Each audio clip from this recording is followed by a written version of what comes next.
This video is sponsored by Squarespace.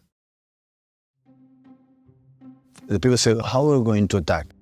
And I'll tell you, tell me how the opponent is going to defend me. Football has always been a push and pull between attack and defense. And in the modern game, we tend to obsess over the tactics, systems, and players that help teams score goals. And yet, when it comes to the evolution and progress of the sport, it is defending and defensive systems that are far more influential.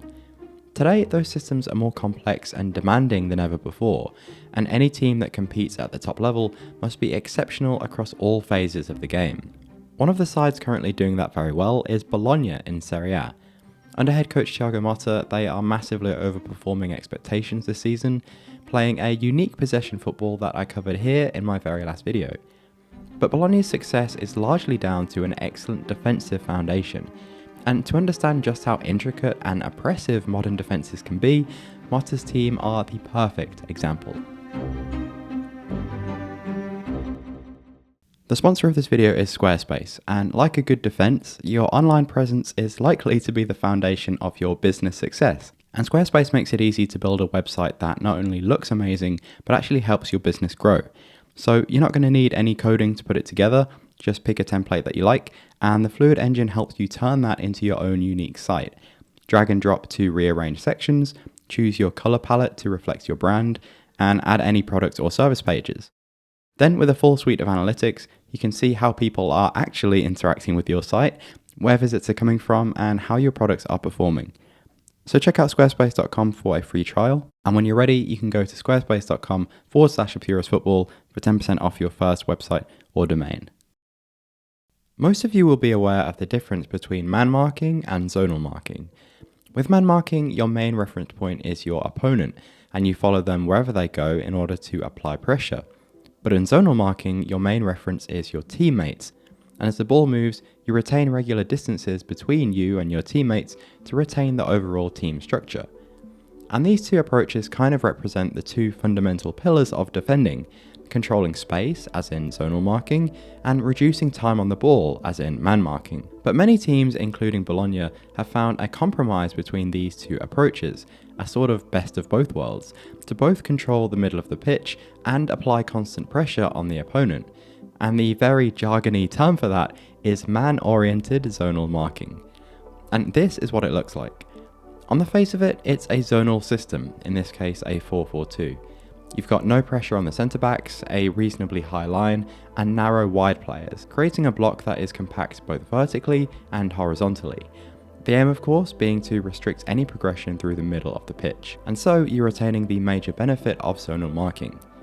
However, within this 4-4-2, players aren't just using their teammate as a reference point to keep their shape.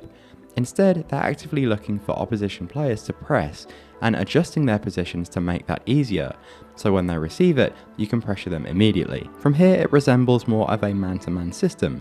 Aebischer sticks with his man as he moves away, but rather than tracking him indefinitely, once he gets to about here, he passes him on to his centre-back and returns to his zone, so he can pick up whoever else drifts into that space.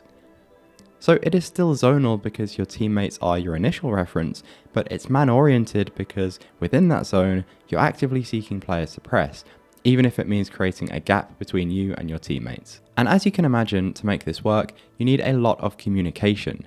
The more your opponent moves, the more you have to work with your teammates to pass players on. The major benefit of this man-oriented approach is that you maintain a compact block, but can still actively apply pressure to your opponent.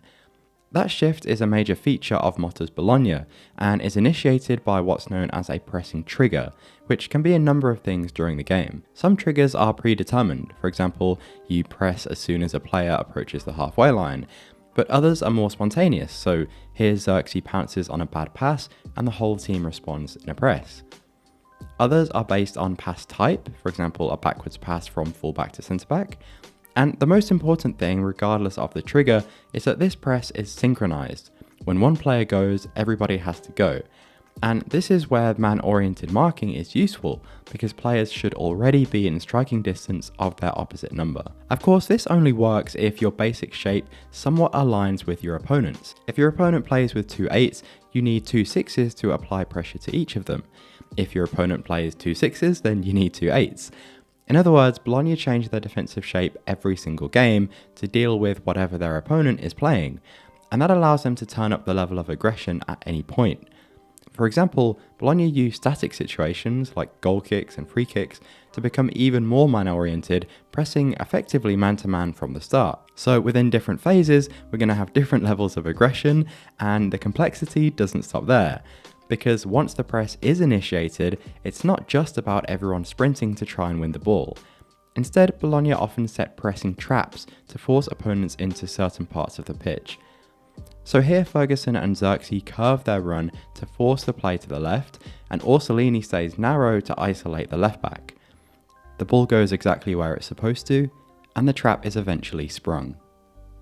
And I've even seen Bologna alternate between wide and central pressing traps depending on the opponent. A nice benefit of these traps is that you give players defensive roles that suit their skill set. Bologna's wide players, Orsolini, Salamakers and Ndoye, win a pretty low percentage of attempted tackles, so it makes more sense to have them forcing a ball into a congested area than try and win the ball back themselves. And I think it's important to remember that even within a compact block, players are going to be fulfilling different roles. For Bologna, Lewis Ferguson is typically more man-oriented because he's usually covering an opposition deep playmaker and wants to shut them down completely. Freuler, however, will often be slightly more zone-oriented because as the pivot, it's important the space in front of the back four is covered, and the centre-backs have to strike a very delicate balance between the two, staying compact and jumping to pressure players between the lines. And what I love about Bologna, and a major reason that they've been so solid, is they have players that perfectly align with their defensive roles.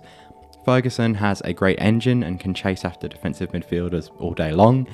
And at the back, I have to highlight both Lucumi and Calafiori because they understand that balance really well. Calafiori alone has made 41 interceptions this season, a testament to his awareness and timing. So when we put it all together, you get a system that is very hard to play against, simultaneously compact and aggressive, which, as you might expect, is both physically and mentally demanding.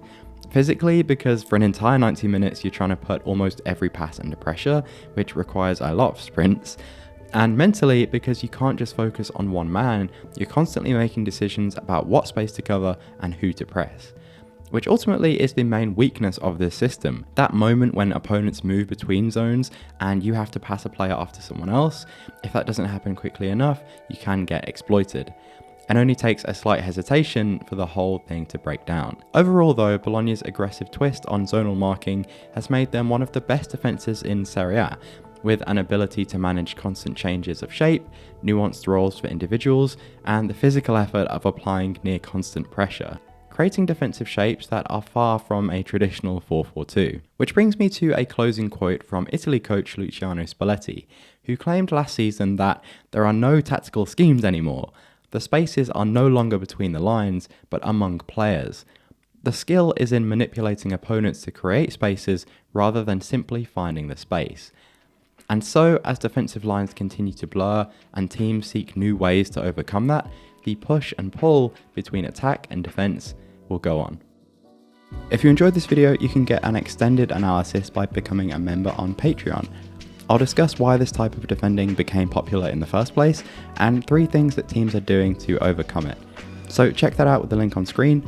Thanks to all my current members, your support is making a big difference to the quality of these videos, but I do appreciate every single person watching, and I hope I'll see you back for the next one. So until then, take care.